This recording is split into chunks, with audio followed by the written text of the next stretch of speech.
Sud Radio, les clés d'une vie, Jacques Pessis. Les clés d'une vie, celle de mon invité. Vous avez travaillé comme une bête pour en sauver beaucoup d'autres. Vous avez été aussi l'un des premiers à dire que quelque chose ne tournait pas rond sur notre planète. Vous pourriez adopter aujourd'hui comme devise la formule de Pierre Dac. Il vaut mieux avoir l'âge de César Terre plutôt que l'âge de César Franck. Bonjour Michel Klein. Bonjour Jacques Pessis. Voilà. Alors Michel Klein, il faut le savoir, on va le dire, vous avez 100 ans depuis le mois d'avril. Et vous êtes un jeune homme. Eh bien, j'ai eu 100 ans au mois d'avril cette année. Oui. Donc, je disais que j'entamais mon 2e siècle. Exactement. Et vous êtes dans les clés d'une vie aujourd'hui parce que on va raconter votre parcours. Et le principe de l'émission, c'est de raconter le parcours à travers des dates clés. Et la première date que j'ai trouvée vous concernant, Michel Klein, elle remonte au 12 avril 1943, car ce jour-là, et je crois que vous n'avez pas oublié, vous échappez à la mort lors d'une rafle dans une école de vétérinaire à Toulouse. C'était pas une rafle. C'était autre chose que cela. Je faisais partie du réseau Prunus. Et à l'époque, je ne savais même pas, mais j'en faisais partie exactement depuis avril 1941. J'étais l'un des premiers. C'est Villard Racheline qui est venu me voir alors que j'étais étudiant à l'école vétérinaire à Toulouse et j'étais en première année. Et l'école, à cause de la débâcle, il n'y avait pas de premier trimestre. Donc, on a commencé début janvier et au mois d'avril, Villa m'a fait rentrer. Il m'a dit intelligence service. Et après, ça s'est développé. Et donc, c'était pas une rafle du tout. J'étais dans la résistance. C'était les premiers qui parlaient de résistance. Voilà. Et vous étiez à Toulouse en résistance et votre tête était mise à prix parce que finalement, tout le monde vous recherchait, Michel Klein. C'est pas tout à fait ça. C'est-à-dire que pendant un certain temps, on commençait à s'organiser, à chercher des possibilités d'atterrissage et un tas d'autres choses. Et en fait, il y avait donc un réseau avec un certain nombre de personnages, et dont même le chef britannique. C'était parce que Prunus était le premier réseau de résistance anglaise en France, dont le patron était colonel Buckmaster, et c'est Churchill personnellement qui a fait ça en juillet 1940. La guerre était en plein dedans et la débâcle. Et donc, mais vous avez une mémoire incroyable pour vous souvenir de tout ça. Eh bien, c'est absolument... Et alors, en détail, ça prendrait toute l'heure si je racontais le détail. Mais on devait faire sauter la cartoucherie de Blagnac, où il y avait beaucoup d'explosifs que les Allemands emmenaient et qu'on avait tout prêt. On avait... mais il faut que je vous raconte même très brièvement. Marcel Petit, qui était mon directeur de l'école vétérinaire et prof d'anatomie, c'est lui qui m'a fait rentrer là à l'école, et il était le président des louveteaux de France. Et il y a eu un parachutage à Moissac, et on a reçu des briquettes d'explosifs pour faire sauter la cartoucherie. Et puis c'était exactement le jeudi 8 avril. Monsieur Dupin, qui était le secrétaire de l'école, qui est aussi avec nous, il m'appelle, alors que je ne le voyais jamais, moi, en tant qu'étudiant. Il me dit, on a reçu les plaquettes de plastique, et on est allé les enterrer dans le grenier. Et puis, le lendemain, vendredi et samedi, rien. Dimanche, moi, j'étais planqué quelque part dans l'autre côté de la ville. Et lundi matin, j'arrive en retard à l'école et que j'avais sommeil et je vais dans la salle d'autopsie pour dormir. Et donc, mon camarade Robert Bellec vient me trouver. À un moment, il me réveille. Il me dit, tu sais, l'école est cernée par l'armée allemande et qu'il y a une bonne dizaine de mecs de la Gestapo. Ils ont arrêté le directeur, le secrétaire. Ils te cherchent. Et je dis à Bellec, qui était... c'était pas un grand ami, mais on était joués tous les deux, on jouait dans l'équipe de foot. Et je dis, prête-moi ta carte d'identité. Paf, il me l'a donnée. Et bref, j'appelle un tel, etc. J'appelle un autre camarade pour aller déterrer mes plastiques.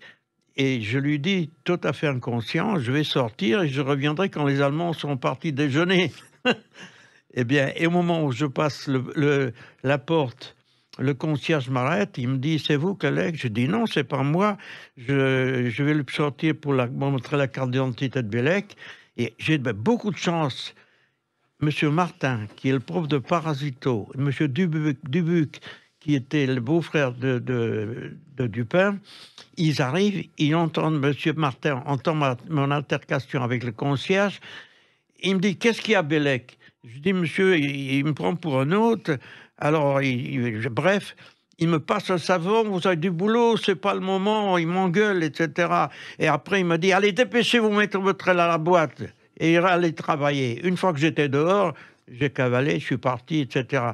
Je suis revenu à mi-journée chercher la camelote, je suis allé la planquer chez quelqu'un d'autre. Je raconte pas tout ça parce qu'on a pris 1 kilomètre. Mais enfin, c'est pour vous dire que c'est pas une rafle. C'est autre chose. C'est encore pire que ça. Et que même après, ben, je vous raconte pas tout parce qu'on va prendre toute l'heure. Non, mais ce qui est important ensuite, Michel Klein, c'est que vous êtes parti d'abord vous cacher et vous êtes parti en Angleterre pour poursuivre la guerre. Eh bien, oui, je suis parti pour m'évader, mais je suis passé par l'Espagne, où j'ai fait un grand séjour en Espagne. Je pourrais même vous raconter là aussi j'ai eu des aventures en Espagne importantes. Ben oui, je sais notamment que vous avez pu vous en sortir grâce à de faux papiers. Vous êtes devenu un citoyen anglais. Ah ben, bien sûr, mais je m'appelais Michael Hartley. Et dans le fond, Michael est venu Michel, parce que quand j'ai été naturalisé, donc après la guerre en 1948, mon Michael est resté. Parce que Hazeltine, qui était l'attaché militaire à Madrid, et qu'après, c'est lui qui m'a démobilisé à ce titre-là, et démobilisé du réseau Buckmaster. C'est pour vous dire, c'est pas la rafle. Pour vous dire que la Gestapo de Toulouse, j'avais ma photo dans toute la ville pendant ce temps-là, et je les ai truandés parce que je suis parti, ils m'ont jamais chopé. Voilà. Et à l'époque, votre famille était originaire de Roumanie, je crois. Ben, moi aussi, je suis né là-bas. Mais je suis né en 1921, ça me fait mes 100 ans. Oui. Mais ce qu'il y a, c'est que là où je suis né, c'était l'Autriche-Hongrie. Donc, toute ma famille, et même à la maison, parlait hongrois. Et moi, je suis né en 1921, après la guerre, qui est devenue la Roumanie. Ce qui fait que j'avais une identité roumaine. Et au départ, en venant en France. Au départ, c'était pas forcément être vétérinaire qui vous tentait. Pas du tout. Pas du tout. C'était normalement, vous voyez, je suis arrivé en 1937 en France. Et au moment de la Toussaint, et j'avais mes frères qui étaient ici depuis les années 20. Et même une sœur qui était diplômée de la Sorbonne dans les années 20, prof de français et prof d'anglais. Elle a été diplômée à Londres. Enfin, n'importe. C'est pour vous dire que quand je suis arrivé, ils m'ont foutu en pension à Verneuil-sur-Avre au collège, etc. Et j'étais comme tout le monde, subitement. Et ce qui fait que même 2 ans après, je passe mon bac à Paris et je passais le Matélème à Toulouse après avoir fait la débâcle. Oui, et une envie de devenir vétérinaire à ce moment-là ou pas du tout? Non. Au moment où je passe mon Matélème, et dans mon idée, comme j'étais fort en physique et chimie, je voulais être pilote. Et donc, l'école de l'air. Mais quand on a quitté Paris et puis on a fait la débâcle, on est arrivé à Vic-Fezensac. On s'est installé, on avait des amis là-bas, etc. Et pendant l'été, il fallait aller chercher des légumes et même du poulet pour manger. Et j'allais donc dans une métairie, et le métayer, qui s'appelait Mario, c'était une famille italienne, métayer, et il me disait que les poulets mouraient, et même les poussins. Eh bien, moi, je n'avais aucune idée, n'y pensais même pas à vétérinaire du tout à ce moment-là. Mais j'ai quand même eu l'idée de faire une autopsie d'une poule et 2 ou 3 poussins. Et j'ai trouvé des vers dans les trachées, dans les poumons. Alors, je suis allé chercher, fouiller dans des journaux genre Rustica, et j'ai fait le diagnostic, si je peux dire, de synghamose. C'était des parasitoses, et que les bêtes mouraient de ça. Et à l'époque, les poulets se promenaient en liberté. Il n'y avait pas de cage ni rien. C'était dans la ferme, mais en liberté. Alors, résultat, j'ai trouvé même le traitement. Il fallait faire des injections de tétrachlore de carbone intratrachéal, mettre du tétrachlore dans la boisson, retourner la terre et mettre du sulfate de fer dans le sol. J'ai fait tout ça dans l'été avec Mario. Et que ensuite, les lois anti-juives sont sorties. Et du coup, je dis pilote Tintin. Et on avait un très grand ami à Toulouse, qui était aussi dans un autre réseau après. Eh bien, c'est lui qui a eu l'idée, et l'école vétérinaire, parce qu'il connaissait le directeur. Et voilà, et c'est parti à partir de là. Et à partir de là, vous êtes devenu vétérinaire et vous avez ouvert votre premier cabinet à Paris, je crois ensuite, boulevard des Batignolles. Ah ben ça, c'était longtemps après. Oui, parce que il a fallu que, déjà, je suis resté en Espagne, je suis resté pile un tout petit peu avant la fin des hostilités. Et puis même à ce moment-là, même mes frères étaient là, et un de mes frères était à la commission des crimes de guerre. Il m'a fait rentrer là-dedans aussi.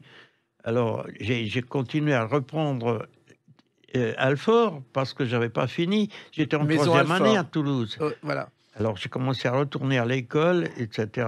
Vous avez diplômé, doctorat, remplacement vétérinaire. Et avant même, une fois que j'avais travaillé un peu comme vétérinaire, j'allais m'installer à Alençon, parce que je voulais faire que des chevaux. Et à ce moment-là, un général britannique, un ami, il m'invite en week-end, et puis je vais être très bref, c'est lui qui m'embauche à l'OIR, IRO, International Refugee Organization. Nations Unies, je suis devenu fonctionnaire aux Nations Unies à Bretton Woods. Et puis, je fais les 5 continents son commandement et je m'occupais des personnes déplacées. Et puis, etc., de beaucoup d'autres choses. J'étais dans la marine, j'ai fait 2 fois l'Australie, le Chili, est-ce que je sais, tout un tas d'autres pays. Et que j'ai même fait, dans un bateau, je vous raconte ça parce que c'est une aventure exceptionnelle, j'étais dans le triangle des Bermudes.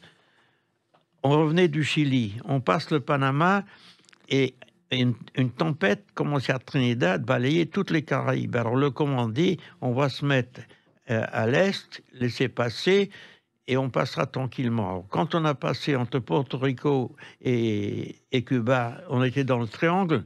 Là, à ce moment-là, la tempête reprend terriblement. On était dans un Kaisership, on a fait casser en 2. On ne pouvait pas distinguer la mer du ciel. Et je me dis, là, c'est la fin. Et on a eu beaucoup de chance, on a passé, etc. Voilà. Et ça a continué. On va continuer à parler... Ce n'est qu'après que je commence les Batignolles. Voilà. Et on va justement parler de votre carrière de vétérinaire qui vous a rendu célèbre, notamment à la télévision. Et on va commencer à en parler avec une autre date, le 5 juillet 1969. À tout de suite sur Sud Radio avec Michel Klein. Sud Radio, les clés d'une vie, Jacques Pessis. Sud Radio, les clés d'une vie, celle de mon invité Michel Klein. Alors, la télévision vous a rendu célèbre et quand j'ai dit que j'accueillais Michel Klein dans les clés d'une vie, on me dit mais quel âge a-t-il? Vous avez 100 ans et vous êtes en pleine forme, plein de souvenirs. C'est pour ça j'ai beaucoup de chance. Voilà. Et moi, j'ai la chance de vous accueillir au micro Sud Radio. Alors, il y a une date que j'ai repérée. C'est le 5 juillet 1969. Ce jour-là, à la télévision, dans le journal de 20h, on vous voit endormir un lion et opérer un lion. C'était une première. C'est vrai. En quelle année? En 69. Ah, mais ça, c'est déjà à Thoiry, ça. Voilà. Et c'est passé ces jours-ci à la télé. Voilà. Et à Thoiry, vous êtes arrivé, je crois, grâce à Jean Richard. Oui, c'est Jean Richard qui m'a recommandé à Thoiry. Mais ce qu'il y a d'important avec Thoiry et tout ça, les bêtes, déjà avec Jean Richard, il y avait énormément d'aventures. Si je raconte ça, ça va coûter l'heure. Donc, je vais mieux vous parler de Thoiry, oui, parce que c'est très important. Alors, d'abord, vous avez omis une date antérieure. Ma première émission de télévision, c'est pas celle-là. Non, je sais, c'est au-delà de l'écran, mais je voulais en parler après, qui est au-delà de l'écran. Ok, d'accord. Voilà. Alors, j'en reviens au 69, le lion. Oui, oui. Alors, il faut que je vous raconte celle-là. Parce que Thoiry venait d'ouvrir le safari de Thoiry. Mais il faut que je vous dise un mot de ça. C'est que je commence par voir il me fait venir pour un ours. J'en parle pas. Après, il y a une femelle éléphant de 12 ans qui a des difficultés de croissance. Je lui fais des perfusions intraveineuses pour l'aider.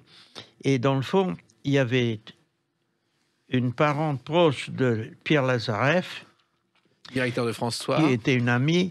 Je l'emmène avec moi se promener à Thoiry, voir comment je soigne l'éléphant, et elle amène un photographe.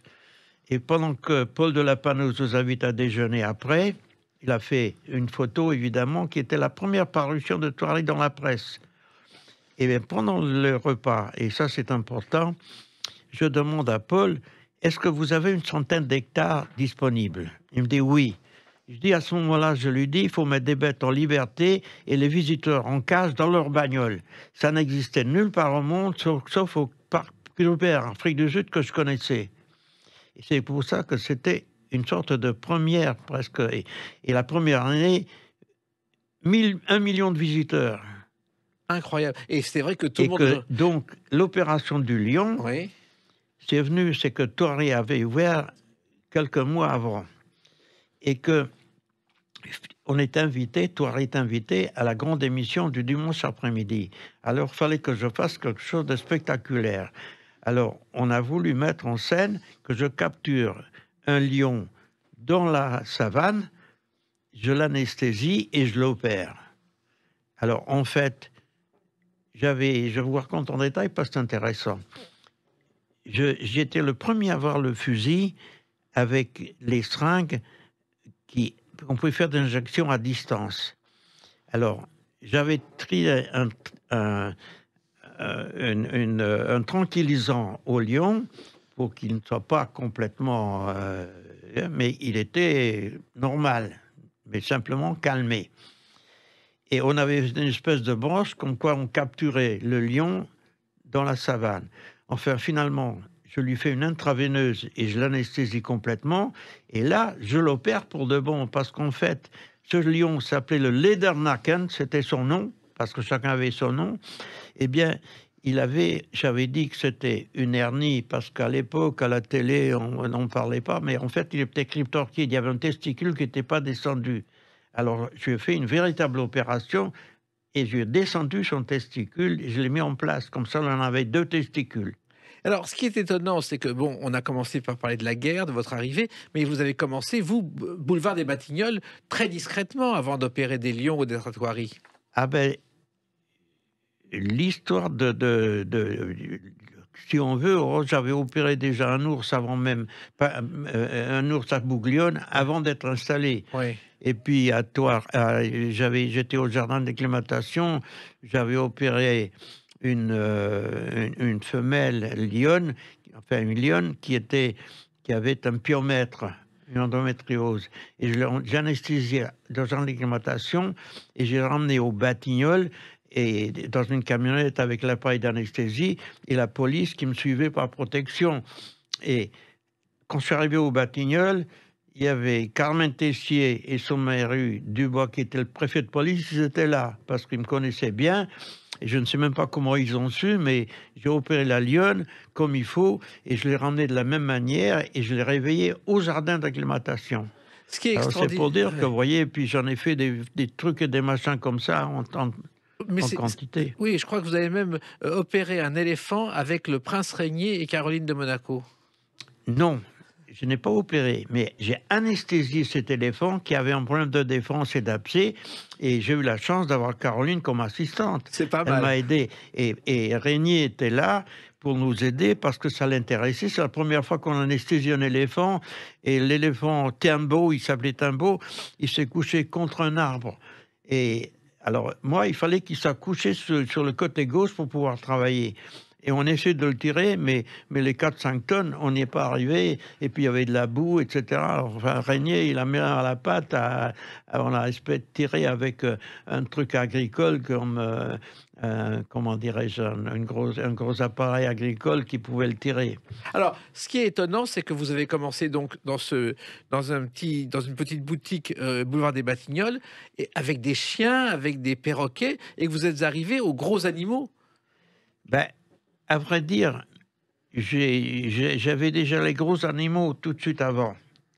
Parce qu'il ne faut pas oublier que lorsque j'ai commencé au Batignolles, j'avais quand même, c'était fin 57, et à peine installé au Batignolles, Jim Frey, qui est un dompteur et dresseur de tri, qui travaille chez Bouglione, et moi aussi j'allais déjà chez Bouglione, où j'avais soigné déjà des bêtes. Mais là, Jim vivait avec une jeune femme, Martine Beauvais, qui était l'attachée de presse de Bouglione. Et Jim avait donné une guenon à Martine, donc ils vivaient ensemble, et la guenon commençait à avoir 10 ans. Et elle avait des crocs presque comme mon pouce, elle devenait dangereuse. Et ils m'ont demandé de casser avec coup de marteau. C'est ce qui se faisait à l'époque. J'ai dit, moi, pas question. Moi, je fais une anesthésie générale, je lui coupe et je vais la plomber comme si c'était chez le dentiste. Je l'ai fait. Et Martine a amené la télé, ça a été enregistré, diffusé. Et grâce à ça, on m'a invité à l'émission à l'époque unique le dimanche après-midi. Jean Nouin et André Leclerc qui m'ont invité. J'y suis allé avec un perroquet sur mon épaule et j'ai parlé des bêtes comme si c'était aujourd'hui. Parce que ma mentalité pour les bêtes, vous verrez tout à l'heure, c'est du 100%. Mais complètement, vous avez vécu pour les bêtes, vous continuez à vivre pour les bêtes. Et alors, il y a eu aussi une invention qu'on vous doit, il faut le savoir, ce sont les valvules cardiaques pour animaux. Absolument. Eh bien, ça a commencé au début des années 60 avec un de mes grands amis, Bernard Deparade, un garçon formidable. Il était chirurgien cardiaque, il était le bras droit du professeur Dubost à Brousset, et un autre qui s'appelait Henri Arléon, qui est également chirurgien. Et à nous trois, pendant plusieurs années, c'est-à-dire toutes les années 60, on était à composer ça. Et alors, la matière première pour faire les valvules, il fallait déjà inventer et voir comment, dans le cas de souplesse, etc. Vous voyez, quand une valvule dans un cœur, c'est compliqué. Eh bien, on a réussi parce que moi, je connaissais bien les matières plastiques.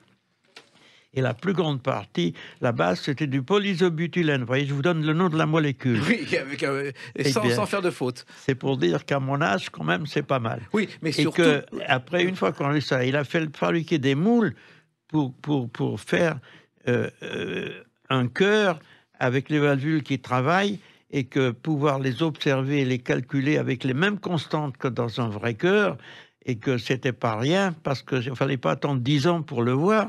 Mais on a mis plusieurs années pour pouvoir mettre tout ça en place. Et finalement, un dernier mot très bref, on est arrivé à 300 millions de coups. À 300 millions de coups, c'était déjà bien. On les a implantés dans 3 chiens à l'hôpital Brousset. C'était 3 chiens de la taille de Barouge et ça a marché du feu de Dieu. Mais il aurait fallu qu'on arrive à 10 millions parce que 10 millions de coups, c'est 10 ans de vie pour un être humain. C'est quoi 10 millions de coups? 10 millions de battements cardiaques. D'accord. Mais ce qui est étonnant, c'est que vous avez inventé plein de choses, finalement. Dans les années 60, je fais que ça, pas que ça. J'ai travaillé avec un généticien, voilà que je cherche son nom maintenant, un grand ami, à l'hôpital Necker, et je faisais des prises de sang aux gorilles, singes, chimpanzés, etc.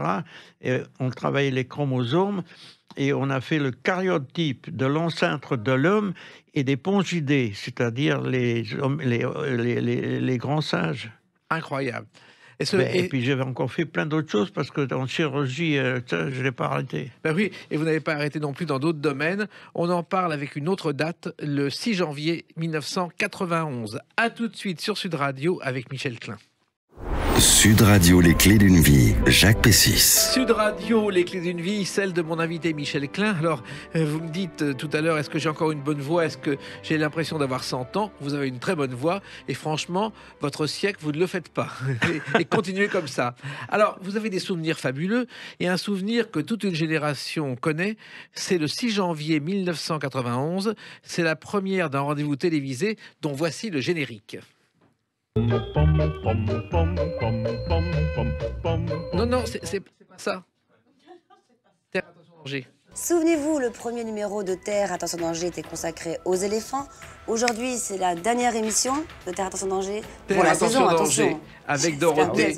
Ça, c'est une émission extraordinaire parce qu'on s'aperçoit, en regardant cette émission qui date de 91, que vous avez 30 ans d'avance sur la société d'aujourd'hui. Absolument. Je crois que lorsque j'ai voulu exposer ces idées, je les traînais dans ma tête depuis au moins 20 ans, sinon plus. Et puis, il a fallu qu'on se bataille énormément pour qu'on, TF1 et aussi AB Productions, Claude Berda, etc., acceptent mon idée et pouvoir fabriquer ça. On s'est bataillé, puis finalement, ils m'ont accordé 12 minutes à chaque fois une antenne de 12 minutes. Il fallait que je puisse persuader que les animaux étaient essentiels, qu'on ne pouvait pas se passer des bêtes.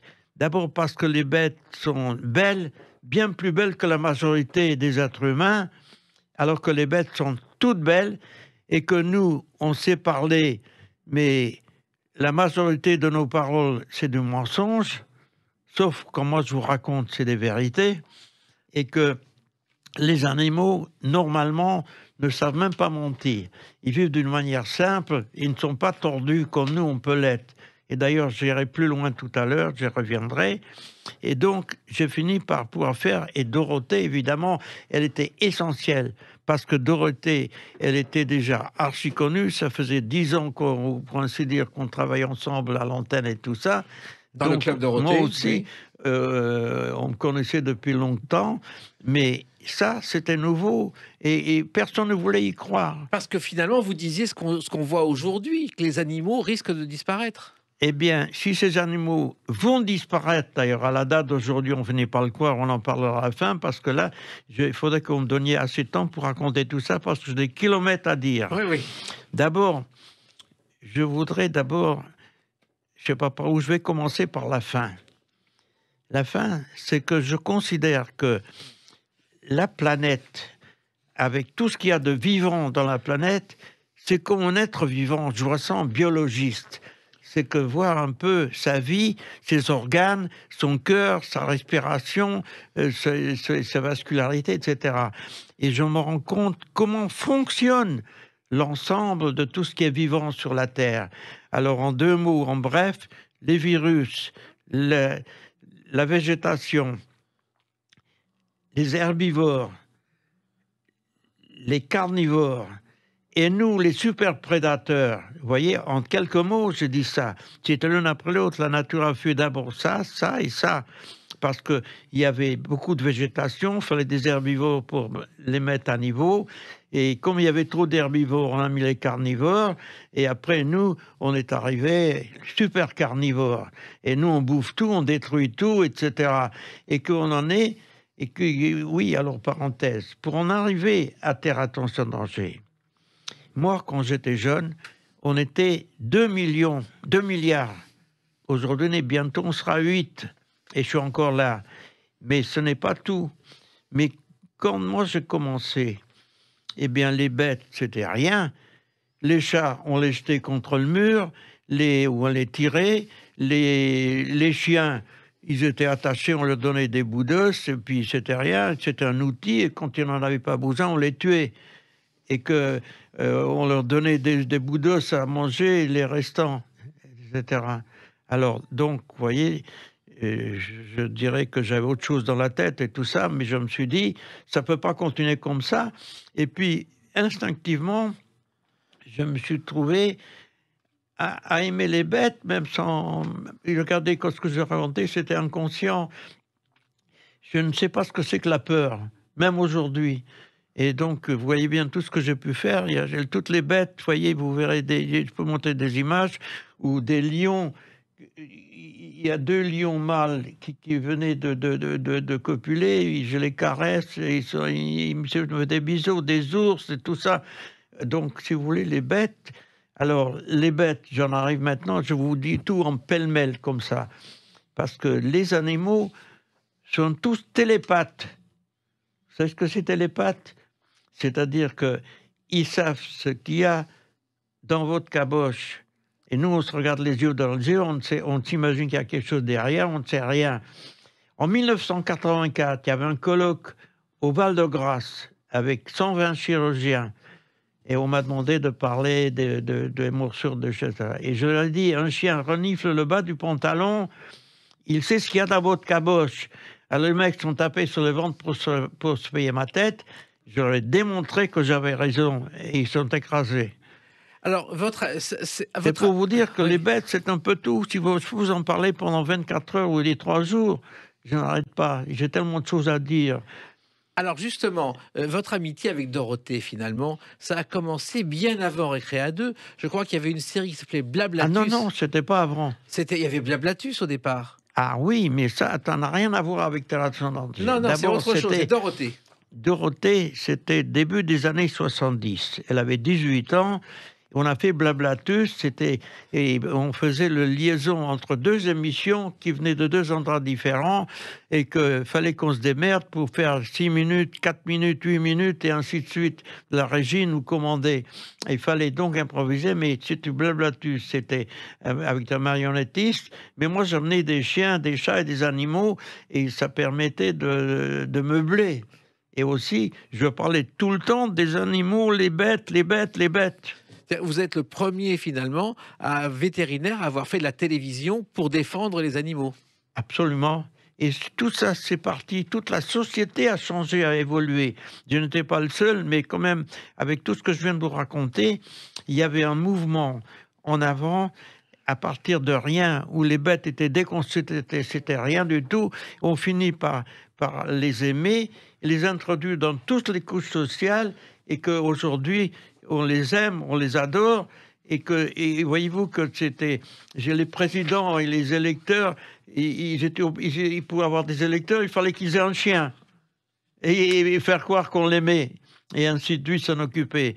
Et aujourd'hui, c'est encore un peu pareil, à part que maintenant, on fait une erreur, et encore, je suis poli en disant ça, parce que finalement, on exagère, on interdit ces bêtes, tigres, lions et autres, dans les spectacles et des terres. Et la loi, le Parlement qui ne sait rien pas de quoi faire que gratter du papier, eh bien, on les interdit. Alors que ces bêtes, on s'est mis à les aimer parce qu'on les voyait, on les touchait, ils étaient artistes, ils nous étaient montré qu'ils étaient meilleurs que nous et plus beaux que nous, et on les supprime. Et là, maintenant, on les fout dans des refuges, dans des cases où ils vont crever. Et dans la nature, ils vont crever aussi parce qu'on va les chasser, on les détruit, parce que je vais même vous raconter tout à l'heure de l'histoire des rhinos, mais laissez-moi continuer dans cette voie, parce que c'est là, tout l'essentiel est là. C'est que interdire ces bêtes, et même actuellement, on en discute au Parlement, c'est de la folie, de la bêtise, et je suis persuadé, je vous dirais bien des gros mots. Oui, mais est-ce que ça peut s'arranger un jour? Alors que ces bêtes-là, il faut les laisser. Ils sont meilleurs que nous et plus beaux, et puis ils sont artistes. Et moi, je vois un garçon que j'ai vu tout petit, et puis je m'en occupais avec les bêtes, il s'est mis à faire ça.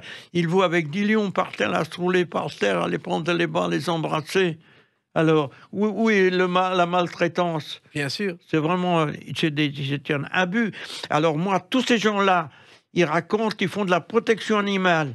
Eh bien, c'est des marchands de protection animale. Ils ramassent du pognon en racontant des trucs, ils se le mettent dans leur poche. Et ça va même pas aux bêtes.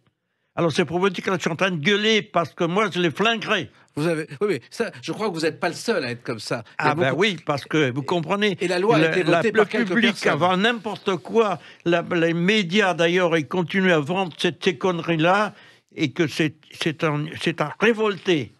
Alors, ce qui est étonnant, c'est que vous avez petit à petit, et vous prenez la parole, c'est important, vous êtes petit à petit à la télévision devenu une personnalité. Vous avez commencé avec Les Animaux du Monde, il y a eu d'autres émissions. La télévision est entrée dans votre vie, Michel Klein. Mais absolument. D'ailleurs, je vous dirais, Les Animaux du Monde, pour vous dire la vérité, c'est moi, avec Jérôme Camillet, qui avons eu l'idée, on l'a déposé. Et Contamine, qui était président, il a dit, d'accord, vous commencez en octobre.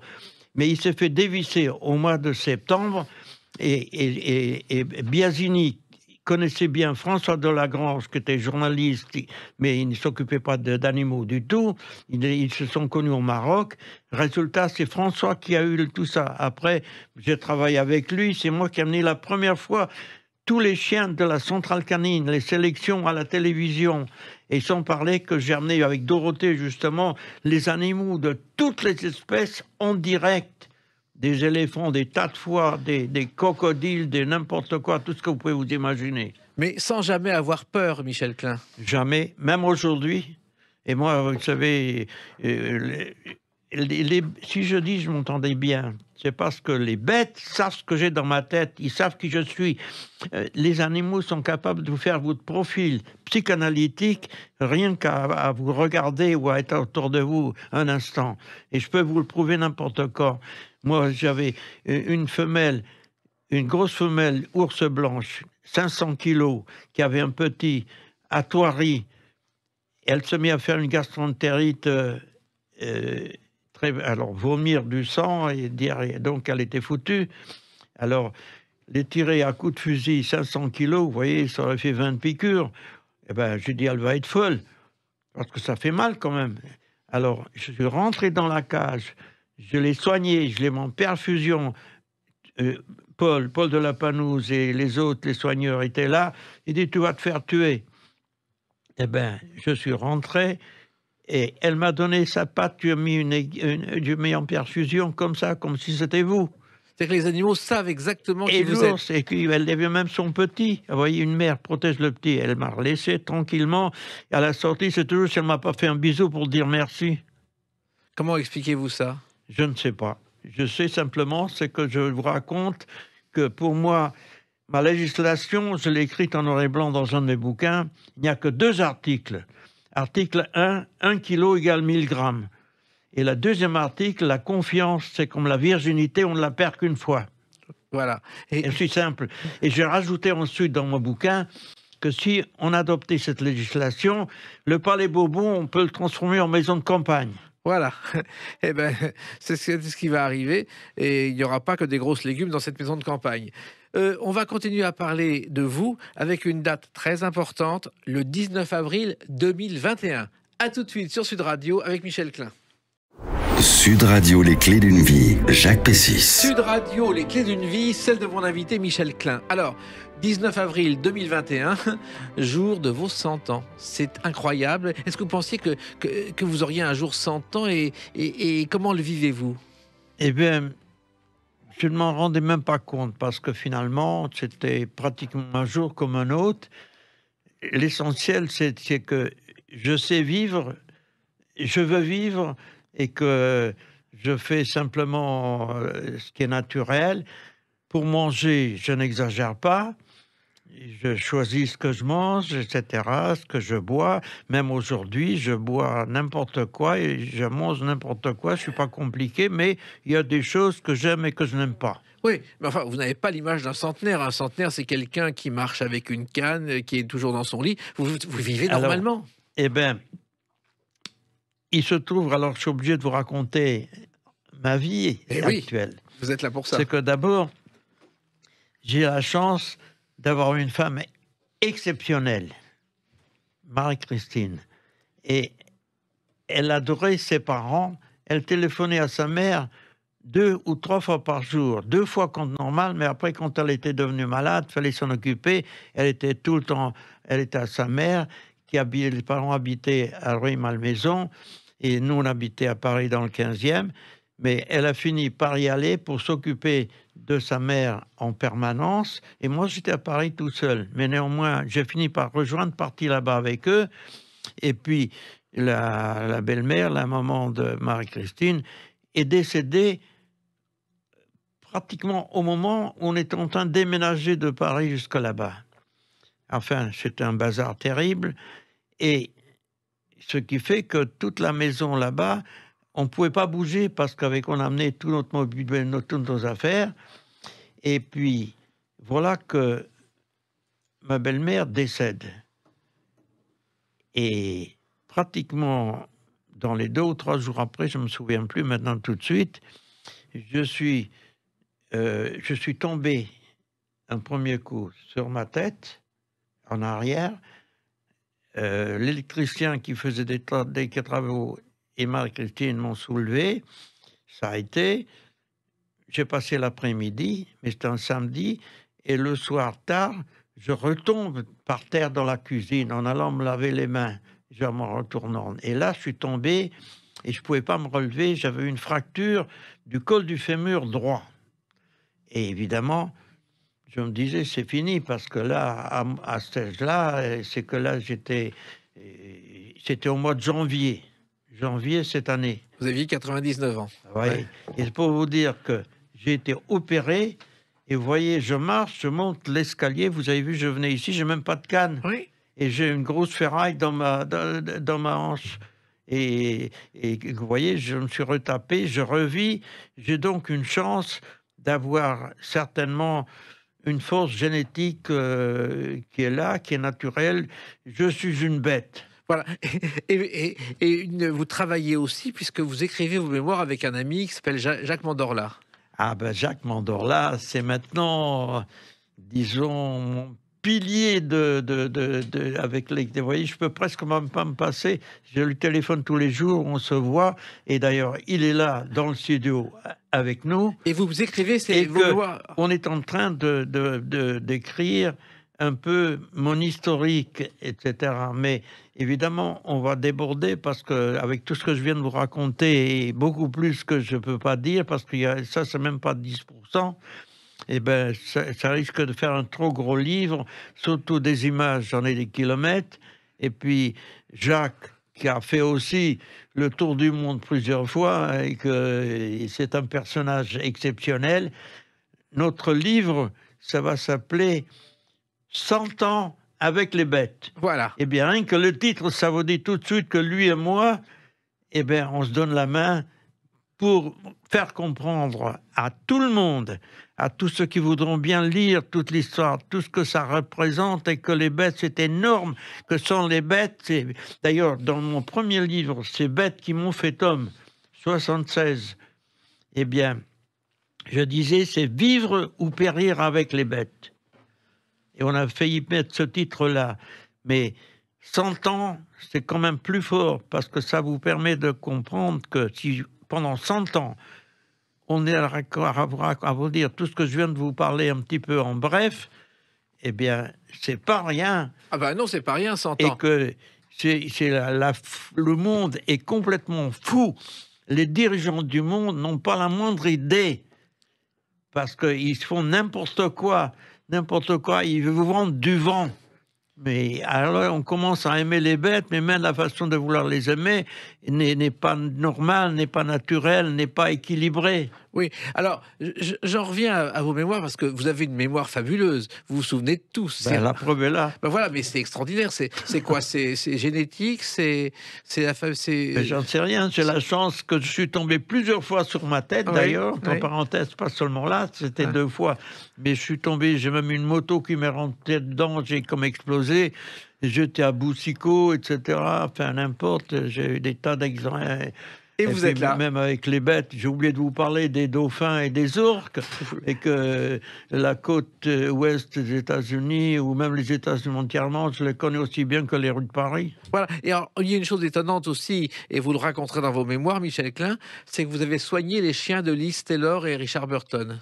Ah, ben évidemment, c'était même au début des années 60, je débutais. J'ai eu l'occasion de connaître Lise parce qu'elle venait à Paris parce qu'elle voulait faire une maison de couture et s'associer avec Mia Ferraud, et dont le mari Ferraud, c'était un couturier. Ils habitaient une maison juste en face de l'entrée de l'Élysée. Oui, Ferraud, oui. Et puis Vicky Thiel est une Américaine, donc elles étaient toutes les trois à vouloir faire... à s'associer.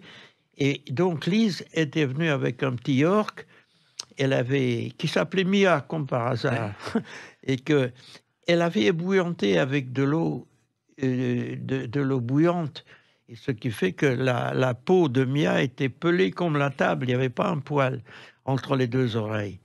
Et puis elle m'a confié cette chienne-là, je l'ai opérée. Et succès, ça marchait parfaitement parce que je lui ai fait une translation de peau venant de la nuque et j'ai couvert la tête. Et donc, ça a été bien et je suis devenu très ami avec eux.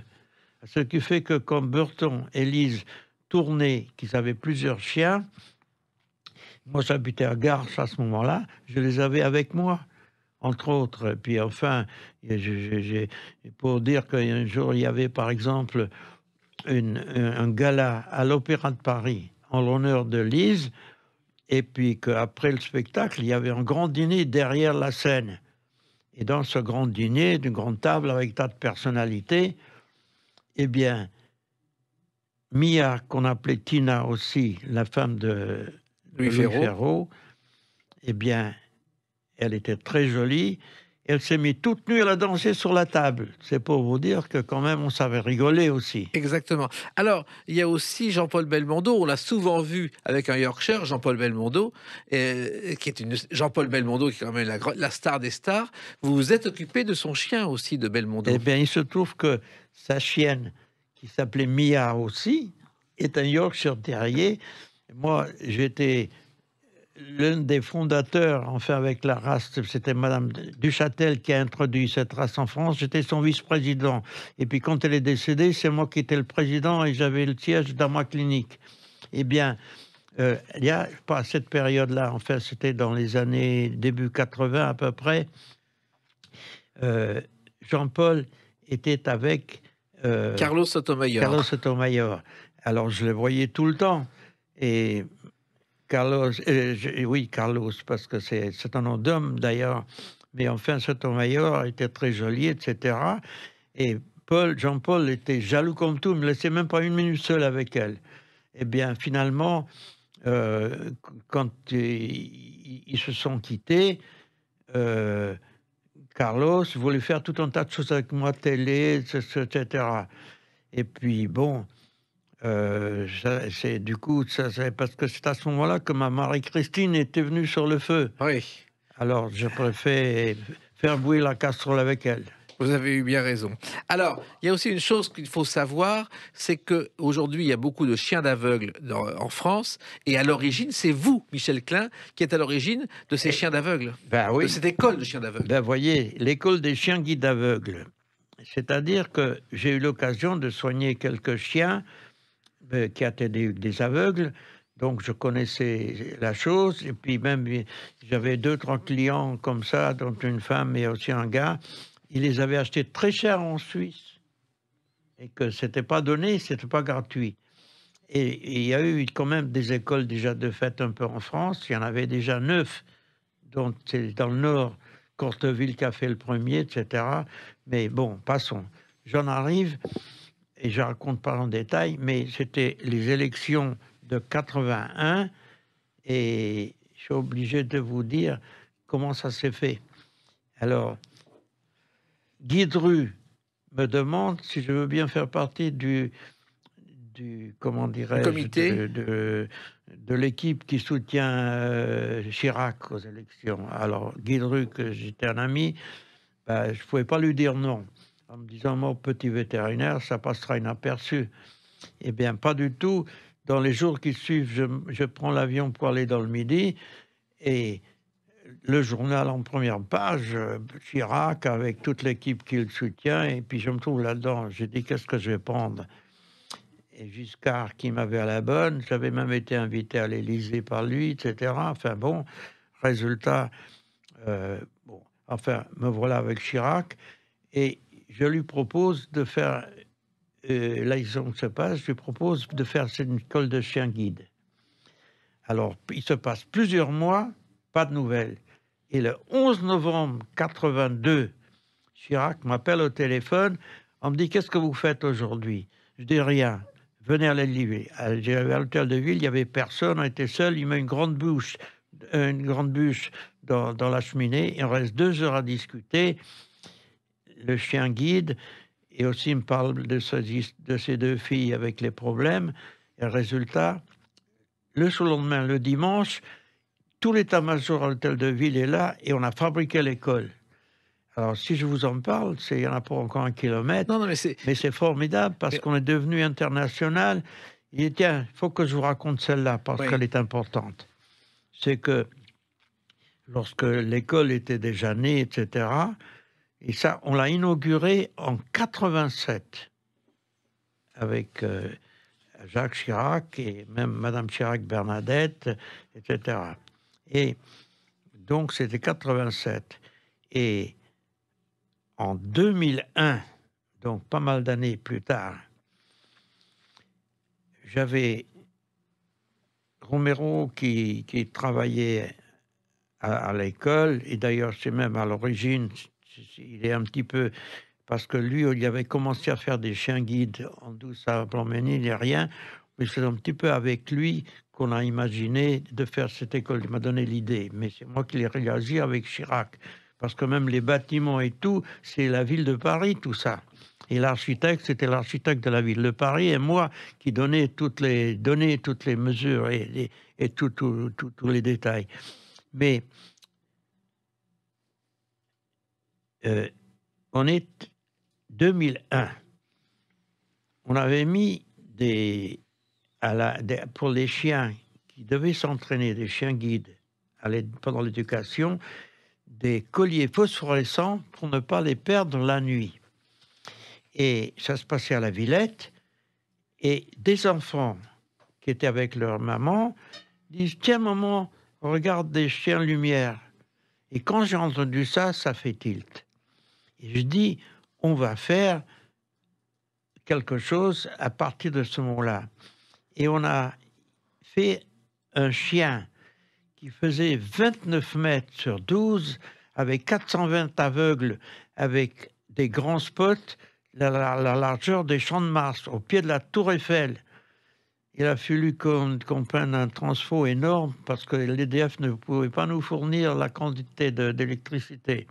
Et puis, c'était filmé depuis le premier étage de la Tour Eiffel, TF1, FR3. C'était Olivier Mazerolle qui était directeur de l'information, qui est un de mes vieux copains parce que je faisais radio et télé Monte-Carlo avec lui quand il débutait toute sa vie. Et bien c'est grâce à lui, on a fait le chien lumière première mondiale au pied de la Tour Eiffel, exactement le 29 décembre, parce que c'est la nuit la plus longue de l'année. Et parce que j'ai dit que, dans le fond, le chien guide, c'est la lumière pour l'aveugle, c'est sa lumière. C'est pour ça qu'on a choisi cette date qui est la nuit la plus longue, parce que pour les aveugles, c'est la nuit permanente. Donc, vous voyez, la symbolique et le raisonnement est important. Et que après, on a fait 2 ans après, de nouveau, à l'espace Joffre, à l'autre bout du Champ de Mars, parce que le Champ de Mars était, pour la canicule, un peu abîmé, etc. Et je vous dis ça en dernier mot, c'était le président des écoles du monde entier, des écoles de chiens guides aveugles du monde entier, qui était américain, qui a fait spécialement le voyage pour notre deuxième Tour Eiffel, comme ça, avec les chiens guides, et qu'il est resté 3 jours avec nous, avec l'école, et ainsi de suite. Alors, cette année, pour vos 100 ans, je crois que vous avez eu de nombreuses récompenses et que même le président du Sénat, Gérard Larcher, vous a décoré. Alors, eh bien, la première idée, c'était pas Gérard qui a eu l'idée, c'était le président et le conseil d'administration de l'Ordre des vétérinaires de France. Et le président, qui s'appelle Jacques Guérin, et le secrétaire général Marc Velli, eh bien, et le conseil d'administration, ils ont décidé de m'honorer avec une médaille d'argent.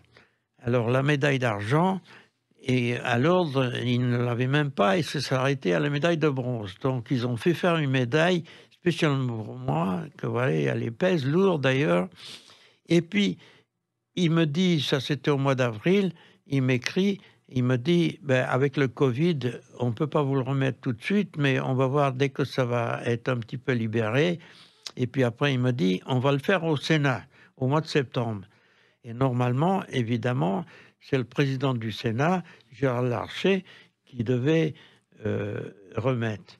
Et puis, l'ordre, ou lui, je ne sais pas, ils ont décidé de donner la même médaille à Gérard Larcher en même temps. Parce que, faut dire que Gérard Larcher, aussi vétérinaire, était maire de Rambouillet, etc. Et puis, et voilà. Alors, résultat, ça se passe à une autre date parce qu'à un moment donné, bon, peu importe. Donc, le jour où la remise a lieu au Sénat, dans le grand salon du président, avec toutes les honneurs, etc., malheureusement, il n'y avait ni presse, et que à cause du Covid, c'était limité à 40 personnes, pas plus. Alors, résultat, le président Gérard Larcher a commencé par parler de moi pendant presque 1 heure, à raconter toute ma vie. Qu'on voyait, on vient de faire un parcours, on a fait 1 heure, mais lui, en détail, je ne sais même pas, il a cherché des tas de trucs, il savait tout. Et puis quand il a terminé, évidemment, Jacques Guérin a parlé aussi, et ils ont remis les médailles d'argent à Gérard et à moi. Chacun sans médaille, parce que Gérard Larcher a eu le droit à une médaille de l'ordre. Et puis, en plus, c'est le président du Sénat m'a remis la médaille d'or du Sénat pour moi à la même occasion. Et il a raconté toute ma vie comme on peut faire un petit peu parcours. Mais j'étais sidéré, et même tous les gens qui étaient là étaient absolument ahurissants, parce qu'il a parlé avec le cœur sur la main, et que malgré le Covid, on s'est embrassé publiquement devant tout le monde. Alors, des souvenirs, vous en avez plein. Vous écrivez vos mémoires en ce moment avec la complicité de Jacques Manderla. Ce que je vous propose, parce qu'on a à peine parlé de vous, le jour où ce livre paraît, c'est-à-dire vous revenez dans les clés d'une vie pour qu'on parle encore de vous et avec vous. Avec grand plaisir. Et j'aurais pu vous montrer même l'image de ce que Jacques a fabriqué, avec mon image, avec un chat dans mes bras, et je suis heureux d'avoir une bête dans mes bras, et ça se voit. Oui, ça se voit que vous êtes heureux. Et puis donc, on vous retrouvera le plus vite possible quand ce livre sortira. On vous retrouvera dans cette émission, dans les clés d'une vie. Vous venez à Sud Radio, car comme vous, nous parlons vrai à Sud Radio. Eh bien, merci Jacques, et merci pour me donner l'occasion de raconter un petit peu ce que j'ai sur le cœur, et surtout pouvoir vous l'exprimer pour que les gens prennent conscience que les bêtes, c'est votre vie. Exactement. Eh ben, les clés d'une vie, c'est la nôtre ici à Sud Radio. C'est terminé pour aujourd'hui. Merci Michel Klein. On se retrouve bientôt. Restez fidèles à l'écoute de Sud Radio.